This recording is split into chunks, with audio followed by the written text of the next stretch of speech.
First off, just tell me your name and what you do here. Well, I'm Katherine McTeer. I've been here at the Shrine since the 1960s. I'm a choir member. I've been in the choir over 20 years or more, might be 30. And so I do that. I've worked with the homeless here at the church and also the Haiti Committee. What was your thought when you first heard the concept of the Homeward Choir? Well, I was really intrigued. When Donald asked me if I would help him with this, I'd say, yeah, that's fine. I would, because I had worked with the homeless before, and so it wasn't anything that was so different. But it was something that brought me closer to my father. My father has passed away, but he was homeless when he was 3 years old. He lived up on the railroad tracks and all kind of different places all his life, and his father drank. And so he always taught me never to look down on anybody unless I'm picking them up off the floor. And so it just brings me closer to my dad. And I think that he's the angel there, with me when I'm doing this sort of work. Tell me about the homeless situation in Atlanta, the problem. Tell me about that. Well, it's really big. Now, I worked for DeKalb County government, and they went out and supposedly did a homeless task force survey and everything, and they were talking about that there were no homeless people. And I told them, I said, I don't know where you went. I said, but there's homeless all around. Most of the people who are homeless are people who have come into hard times. They lost their job and everything, but most people think that the homeless are drug addicts, people who drink all the time and everything, and that's really not the case. Because really in our lives, a lot of us are only one paycheck away from being homeless.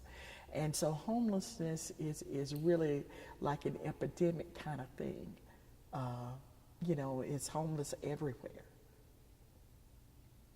Without getting into specifics or names, how has the choir helped or changed some of its members? Oh, it's done a lot of things. It's helped them have more confidence in themselves, because a lot of them, even when they talked to me, they were looking down on the floor. And I always say, wait a minute, raise your head up. I said, you're not worse than other people. They had a lot of different things. A lot of them have learned to kind of deal with their anger that they may have had because they were homeless. But it's really shown them a way that they are worthy of people, because there's so many people who go around here and they really don't see people. They look, but they don't see. And so with all the people in our church and the people that we met through different church groups and going down to the city hall to singing at the White House, that's helped them to realize that they are of worth and that they can accomplish things. And just because you may have fallen down, you can get back up and become somebody that can give to the community and really make them feel good about themselves. I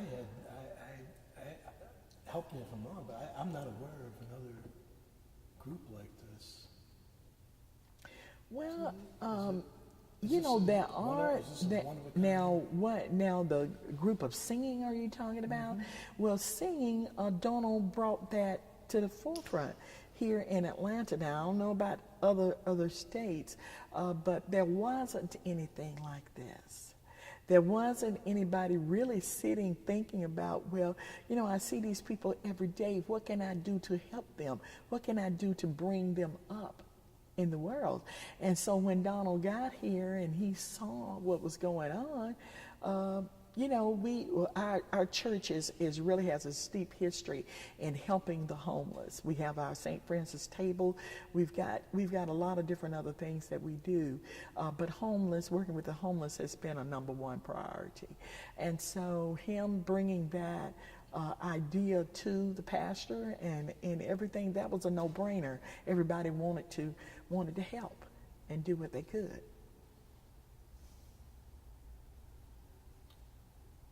What is the number one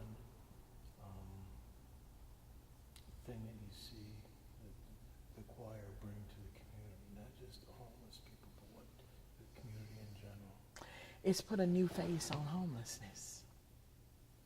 It's made them think that they could be homeless themselves, and that every homeless person is not on drugs and is drunk all day long. They're just like you and me. You know, I come from a middle class family. I don't even know what ghettos. I didn't know what a ghetto looked like. I'd never been around one. And even when the civil rights stuff was going on, it was like it was happening in another state. I didn't have that around me. But with my dad teaching me about that a person's worth is not in exactly what they do, is what kind of person they are. And having me to not look down on people and to know that I'm no better than anybody else. And if I'm not trying to help somebody, then I'm a hindrance to that. And so he always wanted me to do that. And so it's really changed that face of homelessness, where they say, hey, you know, that could be me. That could be me out there. Having that. If they're sick, if they're kind of loony in the head, wouldn't you be if you had to be on the streets all the time? So it's really helped everybody to change that thought and to really realize too that they can help in some little ways. You don't have to be doing anything big. Just little things. Yeah, it does. And singing and, music is my thing. I'm music dance. If you take music away from me, then you kind of killed me. But when people have problems, because those people in those office buildings got problems too. And then when they see them singing and they see what they've been through and what they're going through, and they say, well, wait a minute, why am I acting so awful? Why do I feel so down? They got more reason than me to feel awful. So they see the joy in their faces. They see that they love to make the people feel better about themselves through songs that they sing. So it's a thing that has given the guys who are singing in our choir and the people that we sing to, it's given them something. It's given them a new look on life.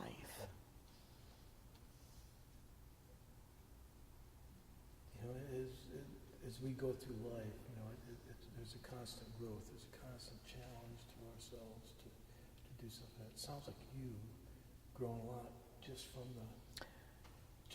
from being involved with them. Oh yes. What do you take away from it?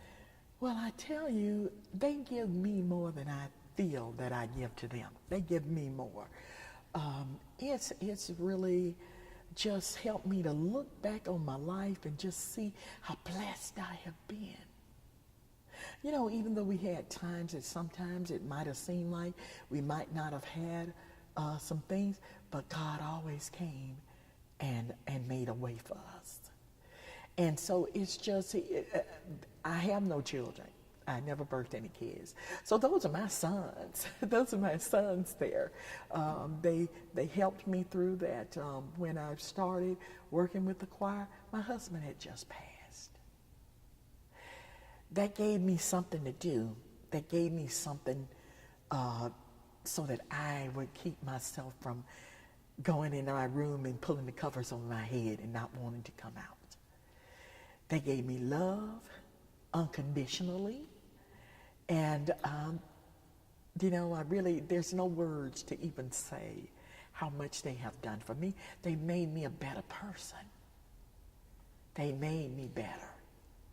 than I ever was, because I'm not the same person that started with them as now. I've improved. I've been more compassionate, more caring, more everything. So it's just really been a wonderful thing. But like I say, I feel that they have given more to me than I've given to it.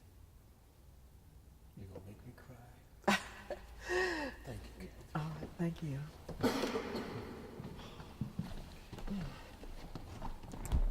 Now you didn't